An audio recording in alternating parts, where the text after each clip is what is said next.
With so much going on in the workforce, how are you staying current? Tune in every other week to keep up with the latest people and culture headlines. The show works best if you give us feedback and engage in the comments. I'm Heather Larson. I'm Eric Ryu, and this is The Latest. Let's go. Welcome back to The Latest. It's been a minute. We're glad you're back. It's good to see you.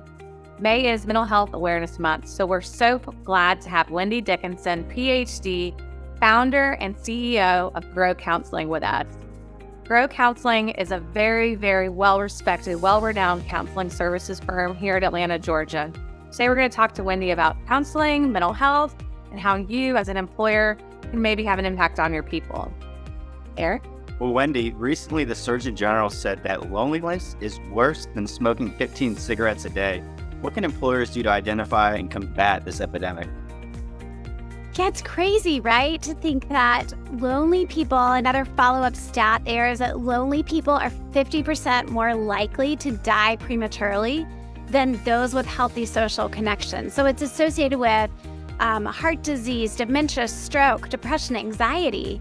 And I think we have to start thinking about loneliness as being lethal because the rates are on the rise. And if we don't, it's going to be a bigger problem than it is now. And so I think that a couple of things I kind of outlined in thinking about this. The first step is I think we need to name the problem.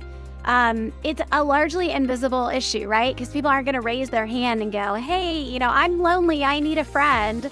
That's not usually going to happen. And so I think from the employer side, but also from just the human side, we need to help people label that and start putting this out there as a problem and maybe asking how people are doing and putting words around it so they know what they're experiencing. So name the problem, create opportunities to connect would be my second point. Quality relationships, I think, matter a lot more than quantity.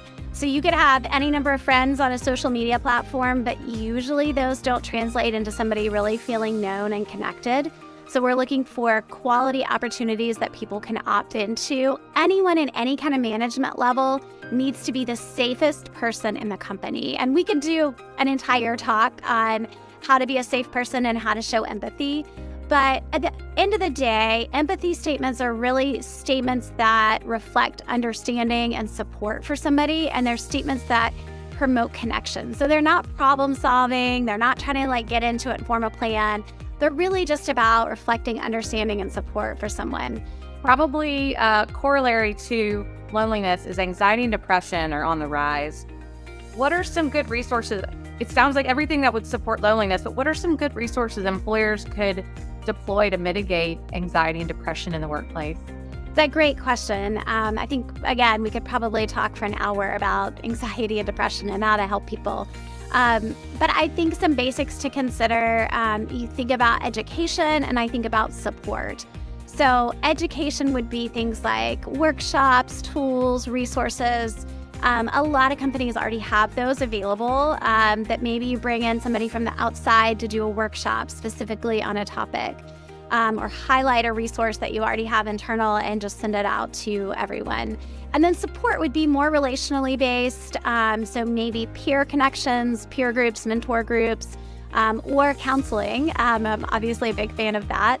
But I think if you're able to bring in counselors or have that available, it'll help address some of those deeper, more difficult concerns. So all of these strategies have kind of a short-term and a long-term version. I always say, healthy people are healthy workers, they're healthy friends, they're healthy citizens. And if we change one person for the healthier, we have the opportunity to impact a community and to really impact the world. So I don't think it's a long reach to say, hey, we could change the world together and make it a healthier place if we're giving people these tools and resources that they need to grow and develop. So it's May. May is Mental Health Awareness Month. I'm happy we're talking about this, but how do we keep the awareness and conversation going year-round, Wendy?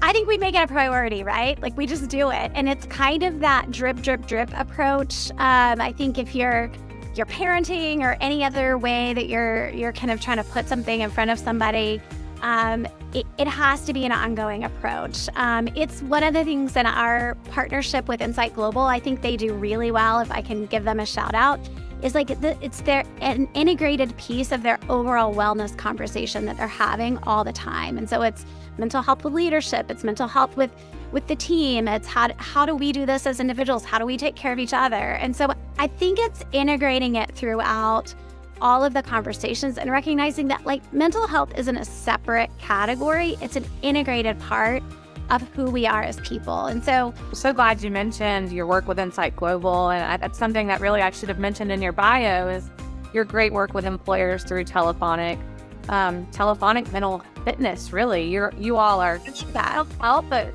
Simon Sinek was just posting about mental fitness and how it's both things. It's not only being healthy, but taking care of yourself long term and building those muscles. And I know you're helping Insight Global there, so that's awesome. Well, thank you so much, Wendy. It's been great to talk with you. And I know some of these tips you shared today will be so valuable to those out there trying to just really improve the mental health of their employee population. So thank you so much. And we'll link Wendy's contact information in the notes from today. And thanks everybody for joining.